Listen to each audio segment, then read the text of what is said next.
అందరికీ నమస్కారం. మనం చాలాసార్లు సంతోషం కోసం బయట ప్రపంచంలో వెతుకుతూ ఉంటాం గదా, కానీ అసలైన, ఎప్పటికీ నిలిచిపోయే సంతృప్తి నిజంగా ఎక్కడుంది? రండి, ఈరోజు ఈ ప్రశ్నకు సమాధానం వెతికే ఒక అద్భుతమైన బోధన గురించి తెలుసుకుందాం. సరే, మనందరం అప్పుడప్పుడు ఆలోచించే ఒక ప్రశ్నతోనే ఈ ప్రయాణాన్ని మొదలుపెడదాం.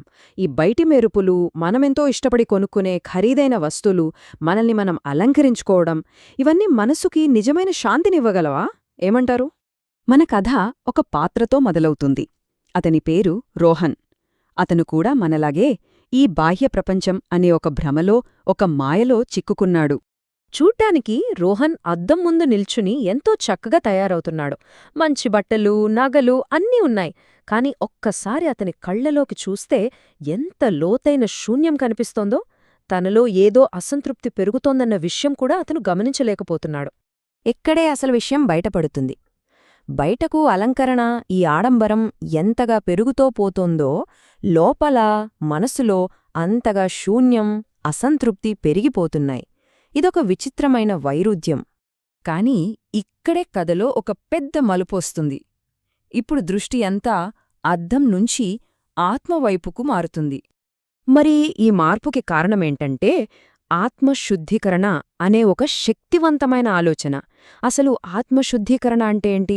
సింపుల్గా చెప్పాలంటే, మన లోపలున్న లోపాలను, దోషాలను ముందు గుర్తించి వాటిని తొలగించుకోవడం. అలా చేసినప్పుడు ఆత్మ తన సహజమైన స్వచ్ఛతను, ఆనందాన్ని తిరిగి పొందుతుందన్నమాట. అప్పుడు ఊహించనిది జరిగింది. ఉన్నట్టుండి ఆకాశం నుంచి ఒక అద్భుతమైన బంగారు దివిటి, ఒక జ్యోతి నెమ్మదిగా కిందకి దిగివచ్చింది. దాని కాంతి నేరుగా రోహన్ హృదయం మీద పడింది. ఈ దివిటి ఏంటో తెలుసా? ఇది జ్ఞానానికి ప్రతీక, మన లోపలికి వెళ్లే దారిని చూపించే ఒక మార్గదర్శక జ్యోతి.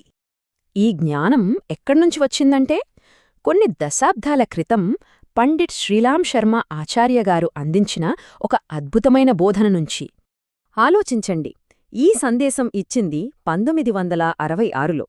అంటే ఇన్ని సంవత్సరాల క్రితం చెప్పినప్పటికీ అంతర్గత సౌందర్యం గురించిన ఈ మాటలు ఈ రోజుకి కూడా అంతే నిజం, అంతే ముఖ్యం.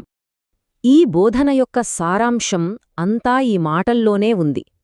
బయటి మెరుపులు మన కళ్లను మోసం చెయ్యొచ్చు, కాని మన ఆత్మను మాత్రం ఎప్పటికీ సంతృప్తిపరచలేవు.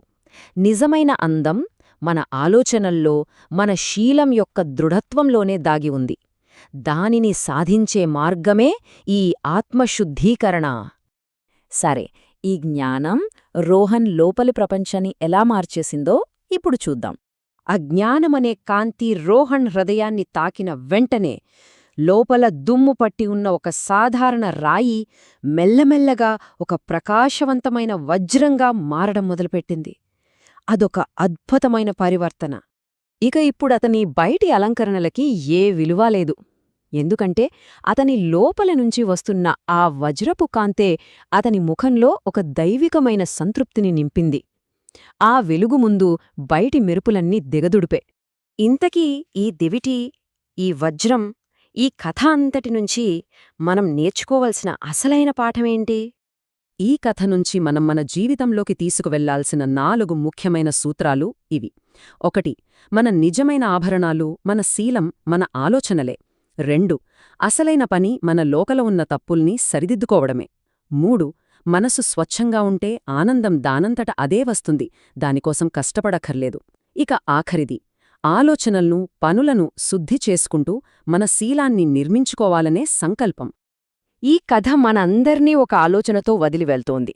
శాశ్వతమైన శాంతిని పొందాలంటే మన లోపల ఉన్న ఏ జ్యోతిని వెలిగించాలి? ఆ నిర్ణయం మన చేతుల్లోనే ఉంది.